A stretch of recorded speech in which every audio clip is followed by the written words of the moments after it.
A Jungian and a Witch podcast. I'm your co-host, Molly, the queen behind Queen of Cups Apothecary and your resident witch. This is my dad, Steve, a Jungian analyst with over 30 years experience, a master's in divinity, and a myth expert. Join us as I get the Jungian perspective on a wide range of witchy topics.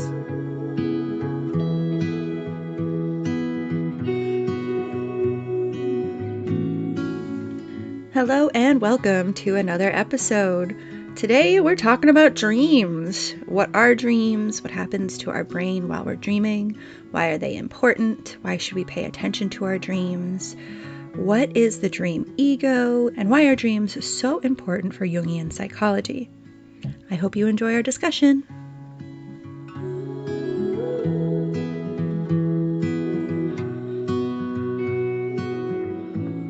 All right, Dan. Well, here we are for another episode. Thanks for joining me today. I would like to talk about dreams. Dreams. Yes. And again, we're talking about basics. We're talking about basics. We're doing the big ones. We are. And I think we've been talking about dreams a fair amount without really setting a precedent for what dreams are and why we talk about them and why they're important. So thought we could go over all of that today. So I found a really good article on Scientific American about what the science behind dreams are. Oh, good. And yes. So I thought, with my biology background, I'm always interested in the biology aspect. And so I had this one little section that it talks about the science. Good. And then after that, we'll go more into why it's so important from the Jungian aspect. This is a study that they did.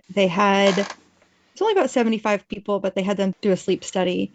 It's interesting. So it says that our brains experience 4 types of electrical waves: delta, theta, alpha, and beta.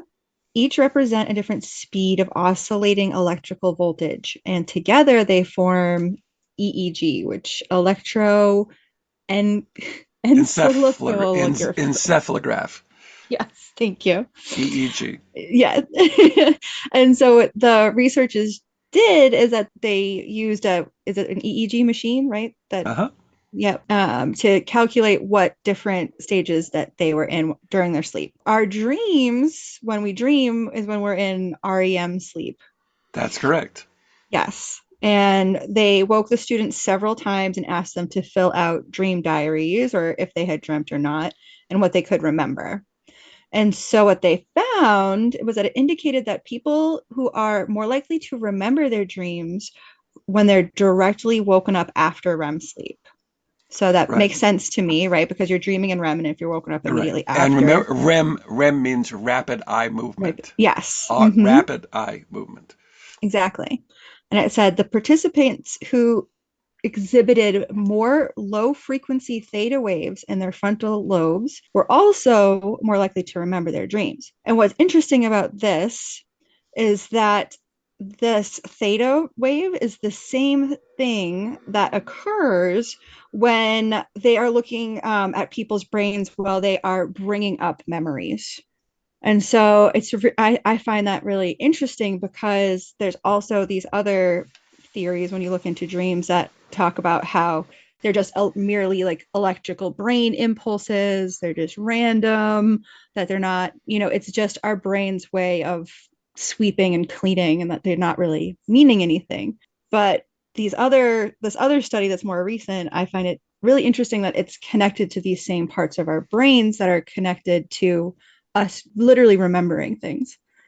Have you ever been in a sleep study? No, I've never been in a sleep study. Have you? In the sleep lab? Yes, I have. And so, yes, I had my head wired. And nice. That EEG machine, it was 22 leads surgically glued to my scalp and forehead. And each one with a wire going into a harness, on the little stand on wheels. And then they said, okay, now, go to sleep. It's like a hotel room, and it has a one-way mirror, because the technician does watch you. And that's how they can tell that you're having REM sleep, by the way, is that the guy is watching you. And he watches your eyes move. Yes. Hmm. And then I'm like, well, how am I supposed to sleep with this harness on my head? Like, this is Right. not normal sleep. Like, Yeah. and he said, deal with it. And I did. And it was okay. I mean, it was okay. So yeah, that's a real thing, I would say. And that stuff about the different waves, I mean, that's 40 years old. Yeah, sort of alpha and beta waves are kind of a waking. The delta waves are the restorative sleep, the deep Hmm. sleep Mm-hmm. when it's very hard to wake you up, but that's what's restorative. So the delta waves are the long, slow rolling waves, and that's what you Mm. want every night.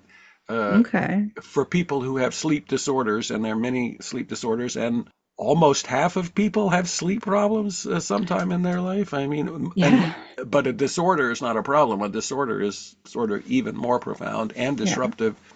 If you don't get the Chronic. delta waves, the deep sleep, that's when you feel very poorly when you wake up because you did not get deep sleep. The theta waves are the mystical, magical thing. Oh yeah. Yes, I wrote a novel a long time ago called Mystic Chocolate. It has, Mystic chocolate? I don't remember well, that one. oh yeah, it was a fun, very satirical novel, but the basic thing was that the main character had this experience with the Navajo medicine man, in which, when he was finished Hmm. with the experience, he was having theta waves all the time, even when he was awake, Oh. walking around in a state of bliss Hmm. um, from the theta waves. So I very much know about theta waves, and it's also good to have theta waves. So then, what's the difference with the theta waves then? Why are they The theta waves are more amplitude. okay? Like up and down more. Yeah, up and down Okay. and closer. Not like the delta is a slow rolling wave. Okay. Theta's steeper, but not in alpha. You know, is Mm-hmm. is is like your crazy kitten, right? You know, it's just all the time. Yeah, yeah. So that's what's different about theta waves. And again, it's good to have theta waves too. Are those only when we're dreaming? No, they Okay. happen in all kinds of states of bliss. Ah. I wouldn't know anything about other kinds of being euphoric based on uh, chemicals, mm-hmm. but probably theta waves have something to do with that too. I'll have to look and see if there's research on that. So it's good to have theta waves, right? Mm-hmm. So that old theory about dreams are random firings of neurons that are utterly, completely meaningless, that's pretty well Mm-hmm. discarded now, Okay. even among scientists, because it's exactly kind of what you were saying. I think Mm. the predominant theory, neuroscience theory, is that primary function of dreams is processing memory, Yeah, that's what I was and that seeing it's from this article. important that if, Mm. again, for people who don't sleep, they start to have memory problems. Yeah. And so when you think about it, insofar as we think the brain is like an organic computer, Well, yeah. okay, Mm-hmm. there's a way, it is scarily like an organic computer. Oh. That's Yeah. Needs how to clean the it memory is. card off. It is. Well, and it has two memory systems, just like a computer, right? Short term and long Short term term. and long term, but short term, in other words, is RAM of your Yeah, computer, RAM. and long term is disk. Mm. And if you've ever had computer issues, you know that if you don't hit save, which that's you're writing to disk, Yeah, exactly. what you thought you just did is just in RAM. Right. And as Short soon as the term. computer is off, that clears RAM. Anything in there Mm-hmm. is gone. Or as your RAM fills up, then it like, well, it only keeps track of the last hour. It doesn't keep track of three Right. hours It, ago. it can't have And so everything. think of your short-term memory as just like that. Mm. It needs to It's get cleared off every once in a while. it's or when it fills up, it just starts dropping things. And Yeah, again, I'm looking at my millions of tabs open on my you just computer right now. exactly that's all taking up RAM, by the I way. know. I know. I'm Uh, so bad at it. but Clearing it out. and then I'm speaking about old time computers, right? When you'd Well, have before solid state, yeah, and then you had spinning. 128K of RAM, instead of a terabyte of RAM.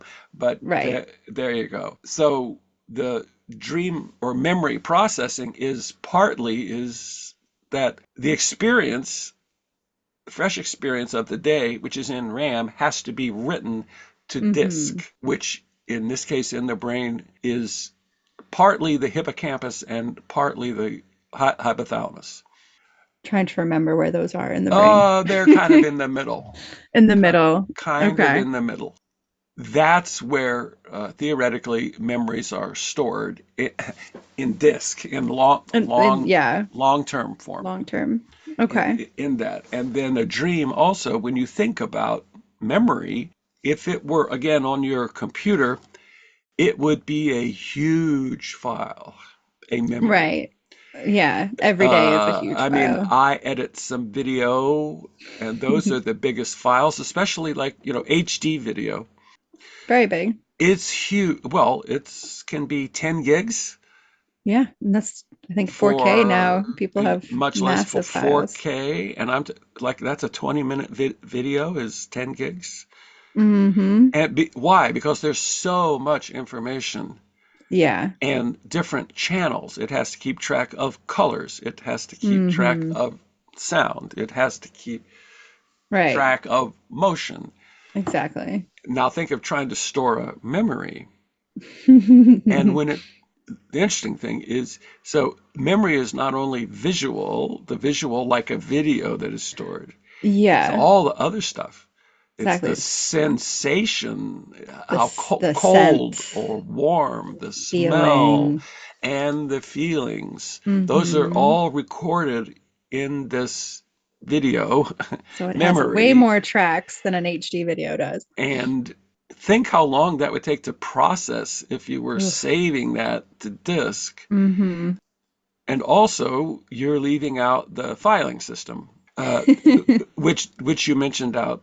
I mean, we do have a filing system, and so, Oh, yeah. but at night, in a dream, when all this processing is happening, it also is. And where does this file go? Right. How And do we it's like, organize well, it's this? kind of like this experience, but it's Mm, actually more like this. Like, it's which folder is the memory going to go in? I mean, right. and in the long run, it goes Mm. in many different folders. So that's Hmm. what this current dream theory is that part of the reason so many memories come up is that that's part of the processing, looking for comparisons. Right. Where does it go? Where Where is does it this? fit? Where am I going to write to what? Mm. Where does it go? And then it's kind of like this experience. Then it's hmm kind of like this experience too, and that kind of evaluation of memory storage. So That goes on when we dream. that Yeah. is well, in this scientific theory, that's what dreaming is, Mm. Categorizing where things are. and Huh. saving to disk. Well, And that's then really, really cool. it is really cool, but there's so much more. I know. I think we could spend the whole hour talking about the science, but I think we should move on. I want to talk about the next question is what is the Jungian perspective on dreams? So I know there's a lot there, so we can try and keep this basic, but why was Jung so fascinated with this? I'm sort of interested if there was a catalyst and why he got so into dreams in the first place. And how do you think that has sort of propelled our, because I know our society thinks about dreams in a lot differently than we used to. And how do you think Jung has sort of been a catalyst for that? So dreams have been important in every culture throughout all of history. Well, I mean, they're kind of weird. And right, well, and were reported and discussed and talked about. I would say our scientific culture is actually less interested in dreams than any culture Hmm. ever. other cultures in past times, and still to this day in other places, assign great meaning to dreams. Mm.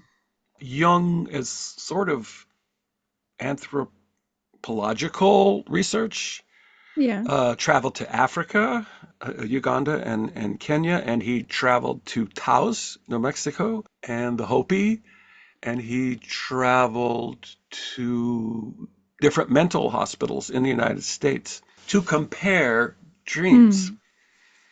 So when he went to Africa, Huh.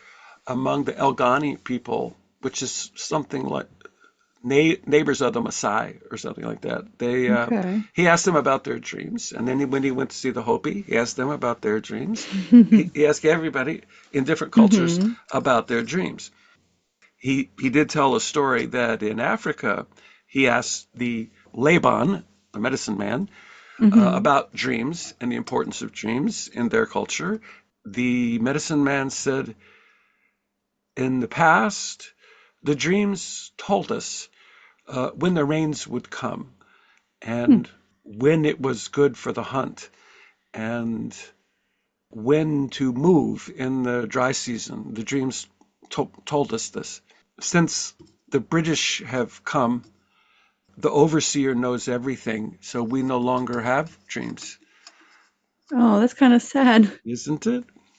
Oh, like he's totally disconnected from their past and their intuition, I feel like. That's right. So, right. I mean, can dreams tell about when the rainy season and things are coming? And yeah, actually, that would be intuition.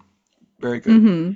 So as we get more scientific, we lose so much of that cultural history.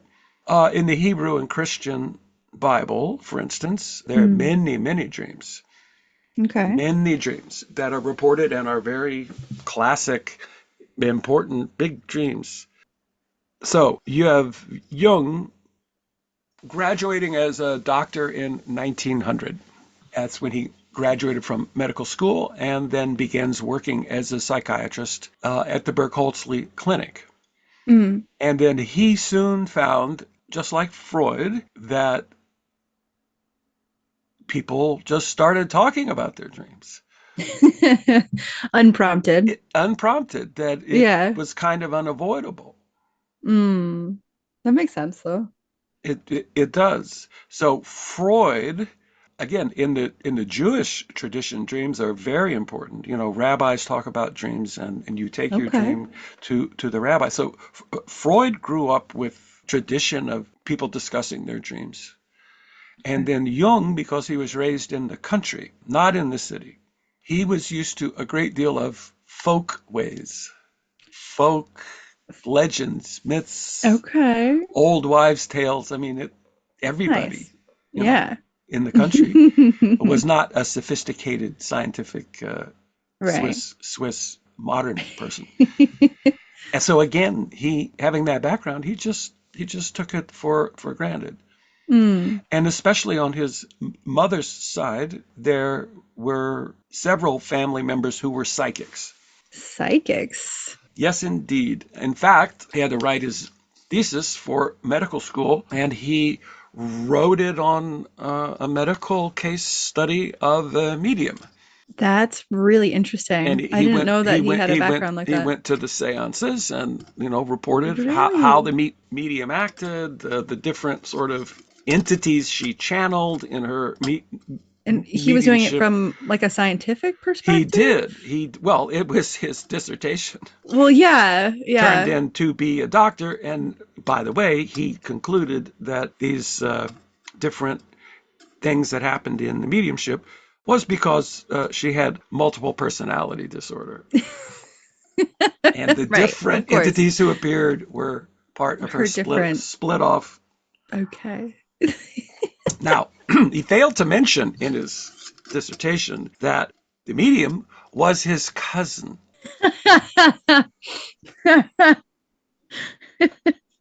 Nothing like family. That's so Right. funny. And so the seances were all with his family members were going there.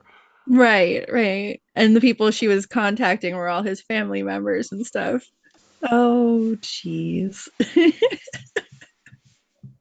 So you see, that's by way of background to say all this stuff was there. Mm, Either for Freud, in the tradition he grew up in, and in Jung, in his family, in the country. The only real difference that they brought, the scientific approach, right, was that it was not in the university. It was not a okay. subject of medical research Huh. because, in the long run, there was no unified theory of how to work with dreams. Right. Didn't exist. So is that what Jung set out to do then? It happened just because people started talking about their dreams. And in the beginning, Jung had no way of organizing it or even sort of a theory to think about it. And Freud did, because in the year 1900 also was when Freud published his famous book, The Interpretation of Dreams. Ah, I forgot about that book. Well, that was the first semi-scientific, and many people would say pseudo-scientific, but Mm-hmm. examination of dreams from a clinical perspective. Right. And Right. that Freud developed a method about how to work with dreams and how to understand dreams. And that Jung, then, when he got to know Freud, which was not until 1907, adopted Freud's approach to working with dreams. So what is Freud's approach to working with dreams then?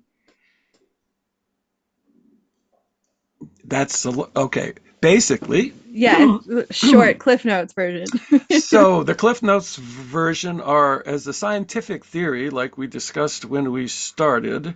Freud thought that the purpose of dreams was to maintain sleep, was Oh. to prevent the dreamer from waking up. That a mental faculty called the censor Mm. would disguise, sublimate, redirect disturbing thoughts and images that came up Okay. in this memory sorting process Okay. and give them an acceptable face that would Oh. not be as disturbing Okay, so just disturbing enough to process without waking us up. without, right. Okay. And that was the purpose of the dream, was to disguise disturbing thoughts.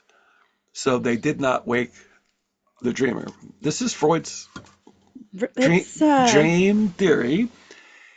I wonder how he got to that And point. then you get to, so the nightmare kind of dream is, of course, a Yeah. violation of Freud's rule, Right, exactly. I was going to say, yeah. right? There are Because in that case, nightmares you can't wake up the from. images were so disturbing that somehow they got through the censor and Mm, woke you up. okay. But you It's don't it's always wake it's up from the nightmares it's though. only a nightmare if you wake up. FYI, if it I don't know about if that. it no, it can be a disturbing dream. It's not technically a nightmare until it wakes you up.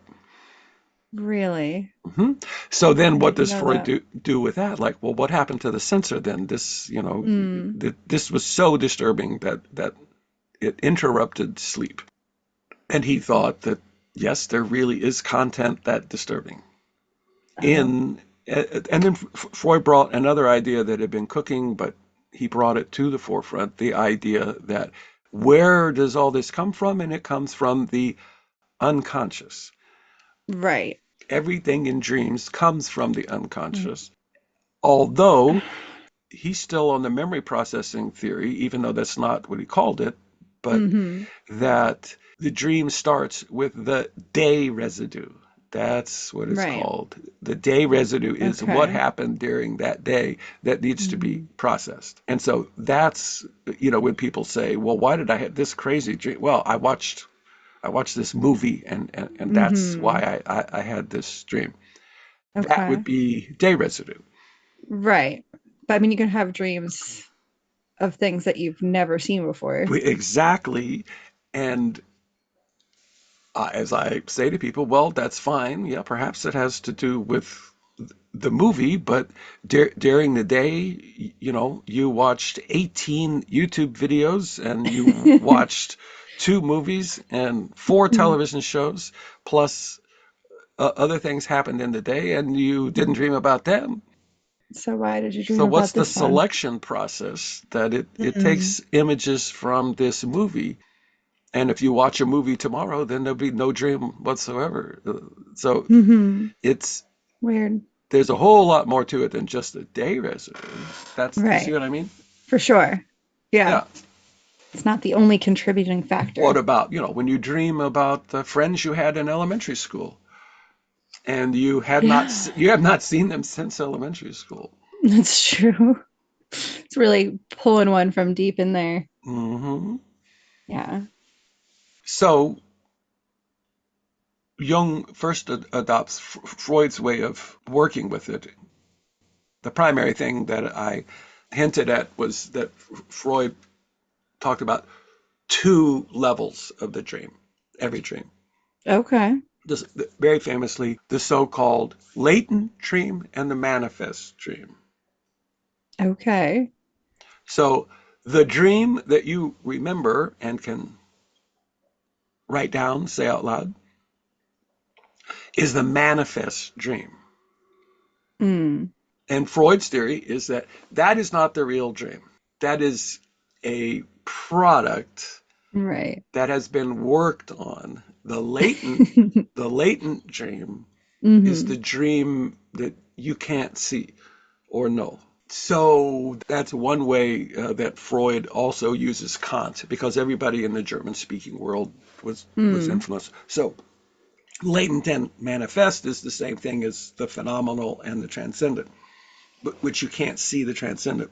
You can't see the Oh, latent okay. dream. So that the latent dream is underneath and the manifest dream is what we have, and that the job of interpretation is to peel back the layers to get some hint of the latent Mm. dream, to peel back the Okay. layers in the manifest dream, which were done by the dream work. And it doesn't mean what people think it means today. The dream work Hmm. is the mental processes which crafted the manifest dream. Yeah, my dream work was going to come up, so I'm glad we're And talking the, about the it. four aspects in Freud of the dream work are displacement, condensation, sublimation, and representability. Wow. Okay. So I didn't have a chance to write those down, You but don't have to write them down. I've got it okay. memorized, right? It's displacement is you dream in a dream, and a friend of mine verbally attacks me for no Hmm. reason. Okay. Now, the displacement is a friend of mine. Right, right. So not a specific person. When you talk about it, it's like, well, what happened in the day and things like that. It's like, oh, well, actually, it was my sister did that to me. Uh, But in the dream, the displacement, it would be Jesus. disturbing. You see, Mm-hmm. by displacing it into a friend, it's less disturbing Mm, I than see. it's your Then the sister, sister. right? And Okay. that's a displacement, and also your mother, your father, It could your, be anybody, yeah. your husband. Mm, If it's too disturbing, it in the dream it's displaced to something else. okay. But there's the thought, the latent dream behind. Actually, these are your feelings about your sister, So right? we're peeling it back to We're undoing the dream work of the mm-hmm. displacement. Number Interesting. two, condensation, which is that many dream images are an amalgamation of not four or five different things all put together in one image. Right. An amalgamation. Yeah. Like That makes sense. that, well, it's a friend in the dream who's actually, when I think about it, my associations would be it's kind of like a friend I had in elementary school. Mm-hmm. And it's also like a friend I have at work. Right. And so they're putting all of these in one But what the file friend is together. doing is like a thing that I do, and so that's the condensation. It's like it is all those at the same time. I mean that's Right. what encapsulated in one image that has four or five of those different personal aspects. So this is all the personal unconscious eventually is what Jung would call it, or the Freudian Okay. unconscious. All there is in Freud is, at this point in Freud, is the personal unconscious. Okay, Hmm. that's condensation, Condensation. amalgamation, sublimation. Okay. So sublimation is like a displacement, but it's more how one thing becomes another. Okay. So, a famous one in Freud would be, let's say that in the latent dream has to do with the urge to urinate. Oh no. You, Okay, yeah. you're feeling it when you're asleep. You have to go to the Yep. bathroom. That makes sense. As that image or feeling or the whole process could be sublimated into, in the manifest dream, you dream of a river. Oh, right. Okay. So it turns into another body of water. So that's the sublimation, right? It's like Okay. it shares a formal quality, but it is sublimated. Yeah. Okay. Does that make sense? Yeah, I think so. And then the fourth one, representability, is it has to do with the capacity of an idea or a thought to be represented in an image. And so certain thoughts are Oh, very difficult, in fact, to represent. I, I mean, so yeah. let's say hatred. How would Mm. you represent the feeling of hatred in a Oof. dream image? And it's going to be very personal too. Right. But you can Yeah. see then that's what representability is, the ability Right. to be represented. And some things are pretty easy to Hmm. represent, and other things are very, very difficult to. Wow. Oh, sublimation does go with displacement. It's a form of displacement. I left. I left out one, Oh no. which is Okay. secondary revision. Secondary revision. All right. So That's which the one are we fourth. missing? That's the Oh, fourth that's what it's one. called. Secondary Yes, revision. secondary revision. Okay. Yes, sublimation goes with displacement. That makes more sense to me actually. Yes. So secondary revision is when the more conscious part of the self revises the dream to fit the conscious situation. So famously, uh, in the dream, even in the dream, you start to remember that you're married, Right. Okay. and you probably shouldn't be doing this. Okay. Does that make So sense? that makes sense. Yeah. Right. Okay. Freud would say that's a secondary revision. It's like that was not Okay. in that The original plan for the dream. that was not Yeah. in the latent dream.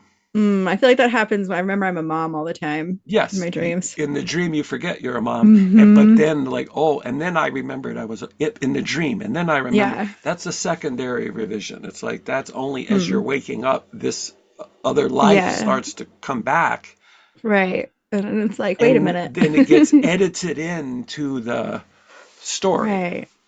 Secondary Right. revision. Now, Okay. all of those things happen in dreams. I mean, Jung just accepted that entirely. It's like, sure, Right. yeah, all those things happen in dreams. Because well, yeah, they do, which makes sense. Mhm. And that it is possible sometimes to strip away the layers and get to an idea of what's behind the images.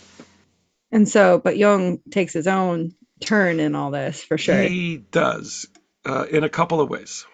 Okay.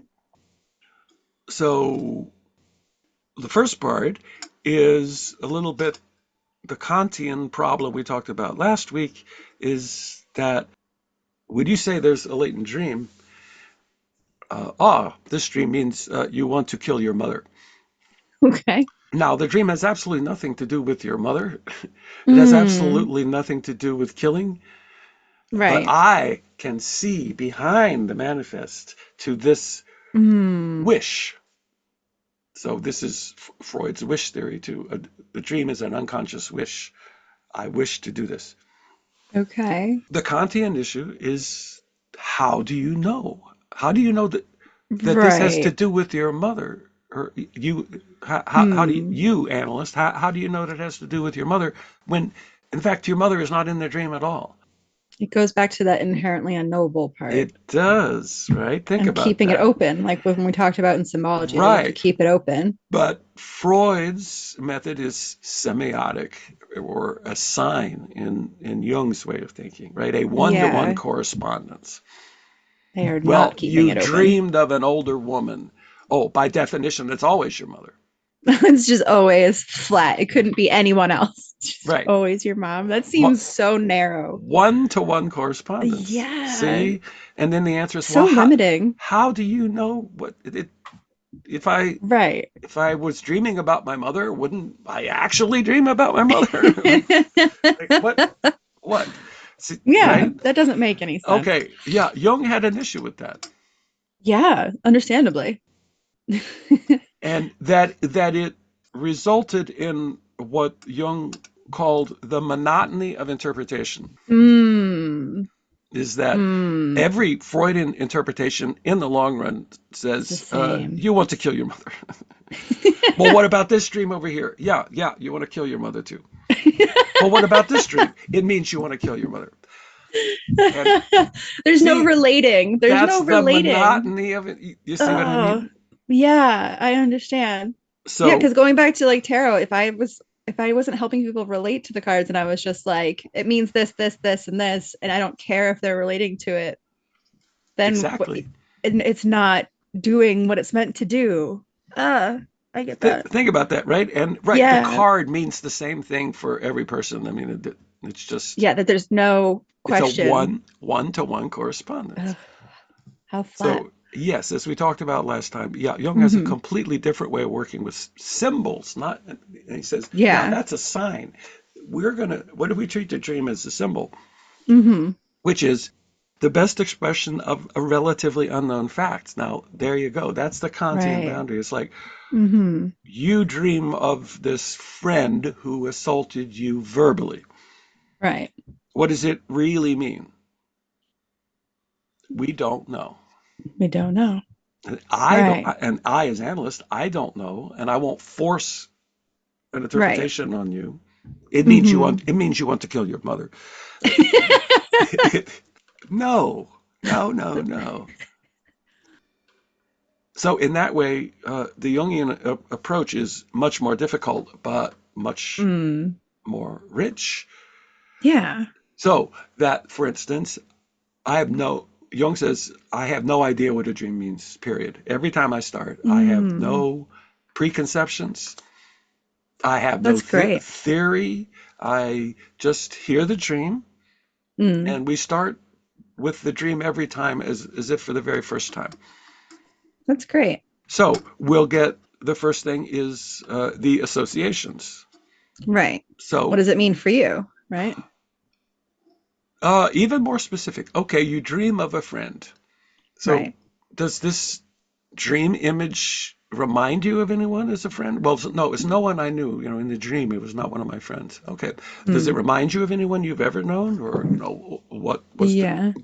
the quality of a friend? And then also, even it can be as simple like if I'm getting nothing on that, like no, I doesn't remind me of anybody. I don't know any.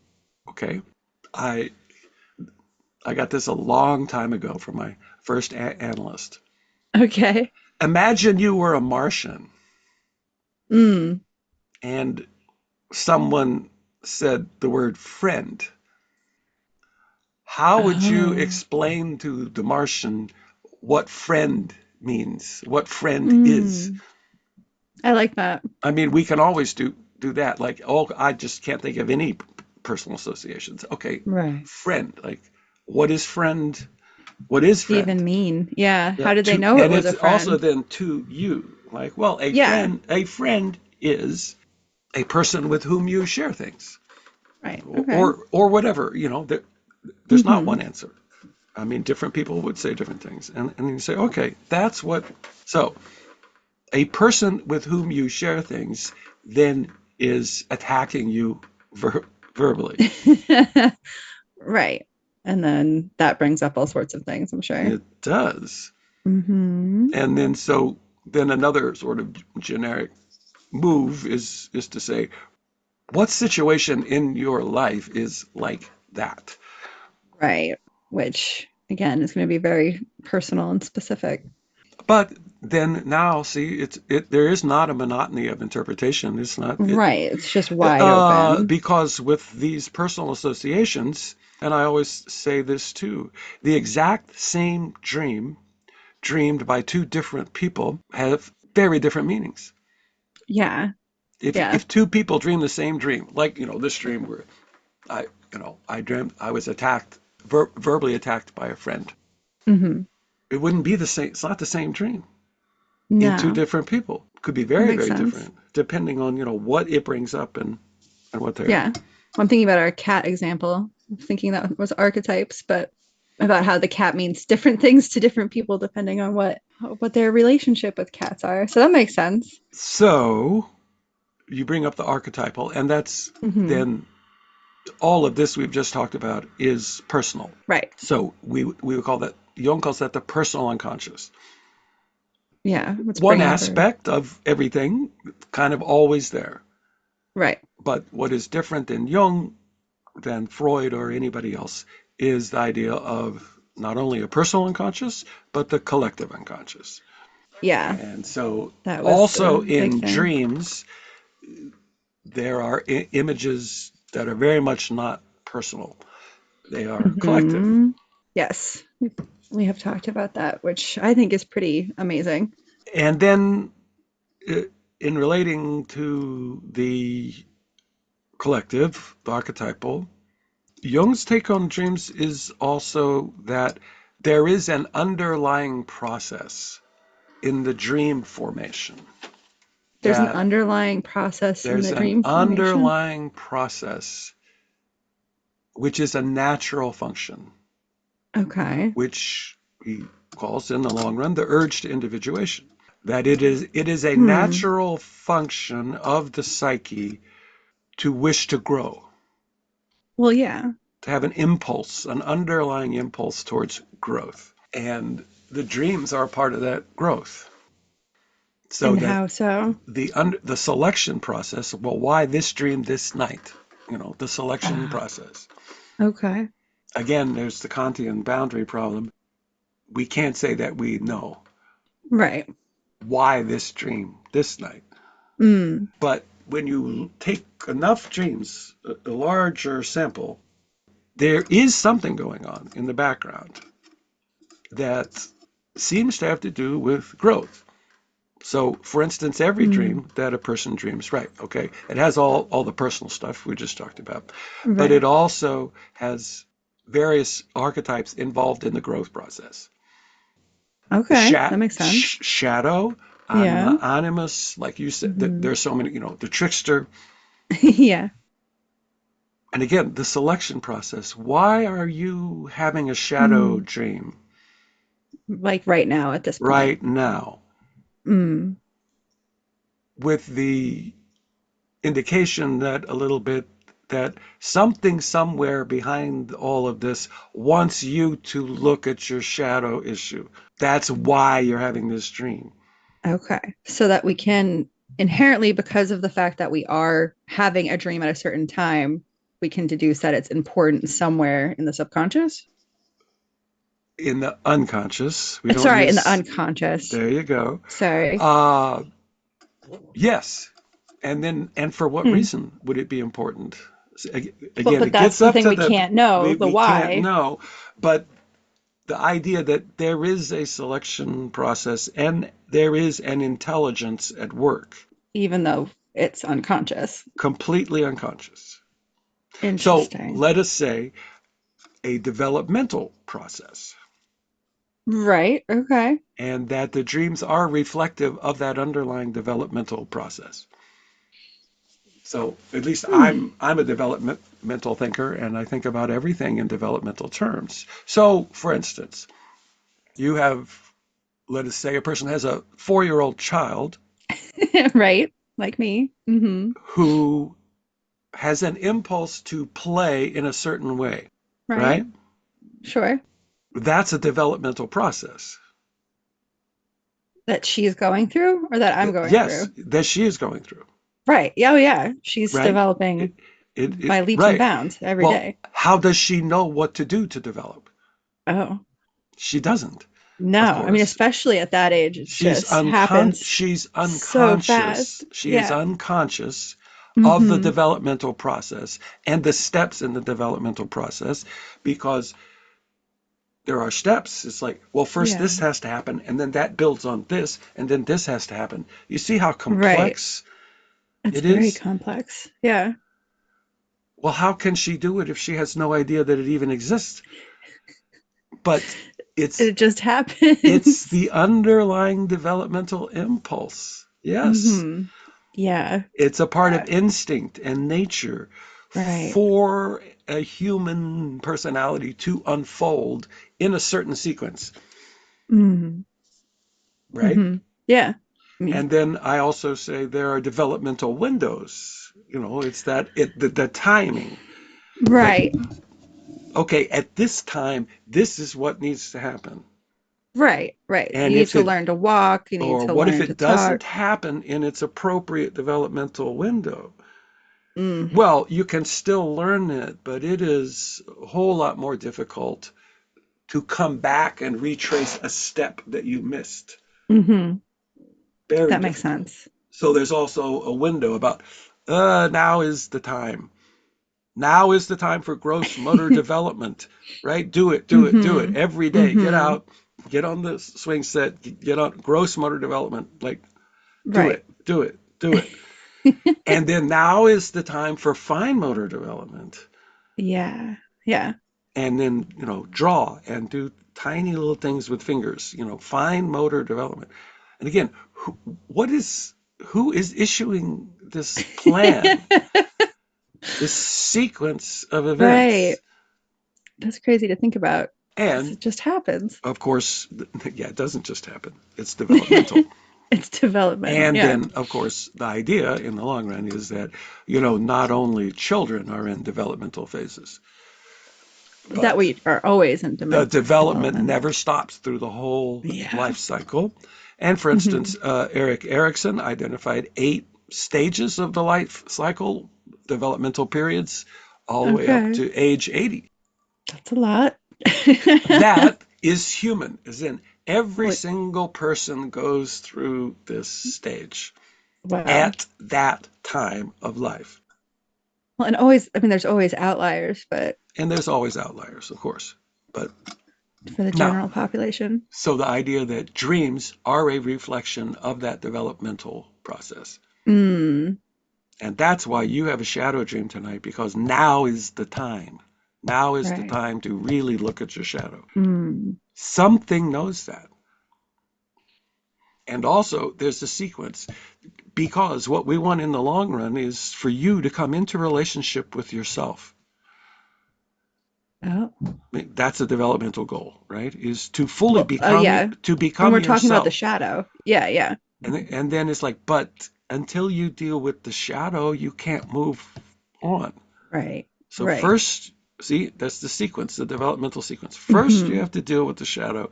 Then you can move on. And then in Jungian terms, sort of rule of thumb is that Jung said for men, first the shadow, then the anima, then Oh. the self. That sequence. Okay.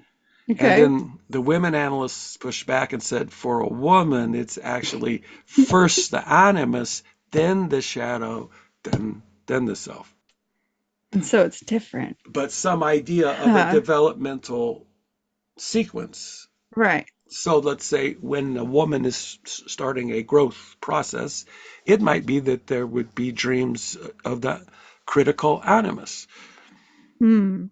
So back to our Yeah. sample dream, it wouldn't be that a friend was being verbally abusive to me. It would be a male friend was being Right. verbally Exactly. abusive to me. Yeah. And as a Jungian, like first thing, okay, now we have to talk about animus in a woman Animus. Yeah, and that makes sense. what is going on, like, and what is right. Do Mm, you have a lot of internal self-critical thoughts? right. Do you have a lot of strong opinions that seem to come from nowhere that you haven't actually reasoned out or thought about? You just have the opinions. You're highly opinionated without Right. being Without thinking knowledgeable. through it. Uh, That's all animus. yeah, that's tough work. And then it's like, and that is in the way of this moving forward. Right. The subconscious, or sorry, Mhm. unconscious So patterns that we're first, it's following. saying now the window opens. Now's the time to deal with animus. Hmm. But if we're not even aware of that, then we Then, think we just had a dream where our friend was yelling at us. right, or that a dream is random firings of neurons and it's utterly meaningless. Right. Which is just like so polar and counterproductive to me Mhm. to just be just ignoring all of that. So I would say that is also unique to Jung is the underlying developmental agenda. Hmm. So, for instance, what is certainly unique to Jung is that it's actually more helpful to look at a series of dreams rather than one dream in isolation. Right. So, That makes sense. Jung has many, many articles on a dream series. And so, when you Hmm. think about it, most of us have several ongoing dream series, which so it's not a recurring dream, but it is a dream of the same theme, sort of. Right. Okay. So like if And someone dreams about high school like all the time. yes, there you go. That Right. you could have a dream series of high school dreams. And the answer is, well, so what? Or what's going on with Yeah, that? But it is exactly. that if you're working with it, when you look at the dream series, you will see changes. You will see development Mm. if it's going well. You will see the development in that dream series. Okay. So, for instance, for me to interpret a dream, for me, the best way to interpret a dream is have one dream in isolation. I mean, I'll do the best I can. Mm. What if I knew the dream that came before this Oh, dream yeah. and the dream that comes after this dream? More context clues. Now I have the context for, oh, right, this Mm. dream about this friend verbally abusing you Hmm. is a part of that animus development Bigger in sequence. which Yeah. I see in the dream series, you're becoming more aware. It's like in the Hmm. first kind of dreams of that sequence, you weren't aware of it being so critical. You just took it Mm. and accepted it. Hmm. But Now, in the dream, even, you're becoming yeah, aware that it's not it's not right. all right. It's kind of Yeah. toxic. Mm. That's a development. You see what I mean? Now Right. you have become more conscious, in Right. other More words, aware. more aware of, Mm. yeah, this self-critical talk is toxic, as opposed to just accepting it. Yeah. So there Huh. you go. That's a development. Mm. So write And down your dreams, folks. and then where does that go after that? Right. And what's the development? Hmm. Of which, while we're on it, and you can encourage everybody, it's the movie The Ghost and Mrs. Muir. The Is ghost in what? Mrs. Muir. In Mrs. Muir. Muir. Muir. I It is have a not famous movie, I think, from the late 1930s. I It have was not seen also that. a book. It's on YouTube. Okay. It is a picture of animus development in sequence in a woman Mm. And from the 30s. from the 30s. Wow. The ghost is the animus, in other words, Okay. Okay. right? So she's a widow. Her husband maybe was killed in World War One or something. I mean, I don't know. And so she goes to the seacoast just to get away and Mm. finds this cabin by the sea, Okay. cottage by the sea. And there's a ghost in the cottage who turns out to be an old sea captain. Oh. And then she sort of stays and ends up living in the cottage and having this ongoing conversation With the ghost. with the sea captain. Mm-hmm. Nice. But then she goes through a phase in which, again, he is very critical and mean. He is mean to her. I see. And But that's then her working it through. she takes it for a while, Yeah. and then she starts to stand up and really stands up to him and says, Mm-hmm. you cannot treat me like this. I'm not going to stand for this. Like, and a matter of fact, I'm going to leave. Oh, don't Right. leave, don't leave. You can't treat me like this. Mm. So by her standing up, now he changes. And so that's the Okay. development of the animus. Right, right. And there are several phases which we don't have to go into, but one of the phases, he becomes the animus in the sense of an inspiration, a muse, Ah, so that he begins cool. telling her his stories of the sea and all of his adventures and the Oh, things that happened. nice. And as a She's, muse, yeah, she starts writing them down nice. as a book. Cool. She didn't know what she was going to do with her life. She starts writing Hmm. them down. She takes the book to the publisher, who says, it's a very good book, but I don't understand. How do you know so much about The sea. sailing and the sea? Because these Wow. stories are so real and accurate. Wow. It's like, I just make them up, you know. And it's actually her ghost friend. It is her ghost friend. That's amazing. Well, I'm definitely gonna have to watch that. Oh, everybody should watch it. Then she meets a man for the first time, an Ah, actual man who's a very okay. nice man. Hmm. And the ghost is very jealous. Oh, I'm sure. Yeah, And then he she does has not to approve. deal with that situation. Mm, so much to unpack there. So, does that make sense? That dreams, Yeah. there is this Hmm. developmental arc Hmm. over time, Right. and that's the journey, right? That's Yeah. the journey. I love that. I definitely think that's awesome that there's sort of this underlying coordination that's going on. Let me take a second. We've been talking for a while. Let me see if we've hit all my questions here. I wanted to talk about dream ego, but I think maybe we should do a whole episode on that. I don't Yes, know if you want to touch uh, on it briefly or well, we'll not. touch on, I mean, so that word, the dream ego, means when you dream of yourself in the first person. So, I was going to a party. Right. That's the dream ego. So, So, which is do a we have dreams that reflection. aren't like that? Oh, people have third person dreams all the time in which Hmm. they are not in they don't appear in the dream. I don't My remember friends if I've had were that. going to a party. When Hmm. they got to the bar, XYZ happened. It's all in third Really? person. I'm trying to remember if I've ever The had that. I dream ego conscious is can't not remember. there. Yeah. And there are many Hmm. third person dreams, right? Hmm. So just technically, the dream ego means you dream of you as yourself in Okay. the first person. Okay. Now, the fun part, which we'll have to get to later, is that is the dream ego really like your waking ego? Or are there differences? Interesting Yeah. differences. I Okay. think there's a lot of interesting differences, but Yeah. I think we should spend a whole episode on that because I think we could talk for a whole nother hour about that. So maybe we can wrap up with this question. Are all dreams meaningful in some way?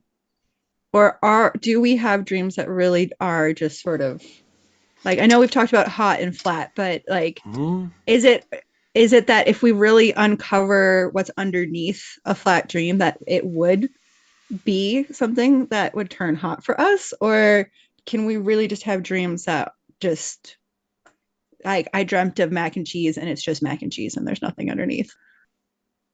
I was presented with a dream of I saw a man wearing some really cool socks, and I went up to him and said, "Those are wonderful. I really like those socks."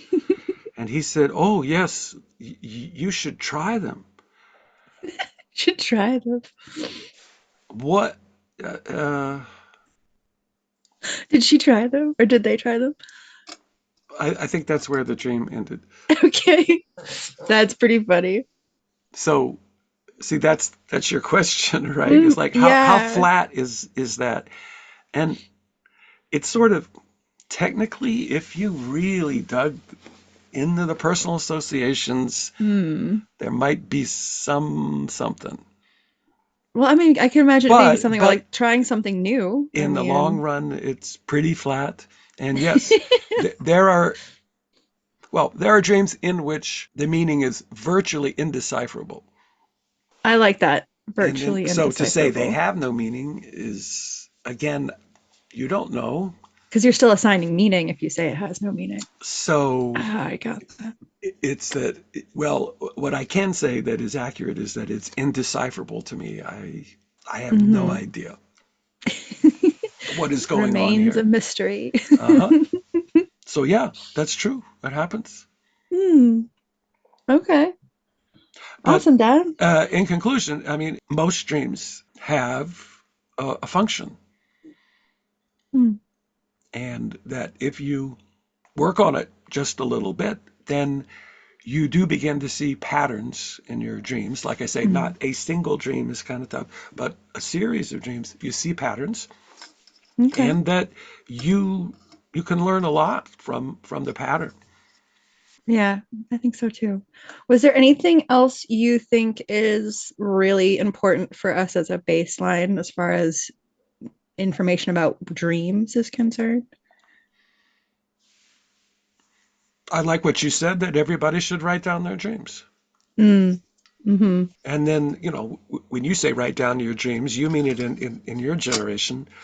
Mm-hmm. So yes, you guys have all kinds of technology that may not be writing it, not by hand, Yeah. exactly. It's that Voice memos you can and leave yourself a voice memo. You can, mm-hmm. and then you can write it down later, because it's on the Yeah, voice memo, and then then it's on your computer, and you don't have to uh, use a typewriter which is uh, nice. to Yeah. type out your dreams to take to your analyst, which is Like what you did. I did. Sure. Mm-hmm. Yeah, typing it out would be hard. I think there's also one that I use a lot is talk to text. See, so So you just it talk and it is types it out as you talk. so much better now. Mm-hmm. You really It's a lot can easier. keep track of your dreams, and I would say the earlier in the morning, the better to write them Mm. down, because a dream is also just like a camera, especially a Polaroid. You and your Okay. Yeah. Polaroids, right? Is that there's an image, Mm. you have to wait for it to develop, can't Right. even see what it is at Yeah. first, but then, at least on the old Polaroid, in a certain period of time, you have to put the fixer on it. Right. That's the Yeah. chemical which Mm-hmm. holds the image. Otherwise, it just turns black. Fades, it fades, Mm-hmm. and the image is totally gone. Right. And that's what happens to our dreams Mm-hmm. every single day. Yeah, exactly. That you didn't put, you have a You dream. didn't. Oh, I'll remember this dream. Boy, that was quite a dream. And then it's 2 in the afternoon, and you're like, I can't remember it. I forgot. Right. I have no idea what you were dreaming about. You did not put the fixer on it to Mm. hold the image, Right. You got and to it write it down. fades, and then it fades away. Right. So I'd encourage that too. Because how are you supposed to link them together if you never write them down? Hmm. Yeah, I say that to my tarot students too, that they have to, when they're doing card pulls, to write them down because otherwise they won't see the patterns. So that makes That's sense. it. All right. Well, thanks, Dad. I think we have a really awesome base for dreams because I know that we will be talking about dreams for a long time on this podcast. So I thank you for that. And I appreciate you being here with me and doing this. Yeah, it's fun, and I'll see you next week. All right. Thanks, Dad.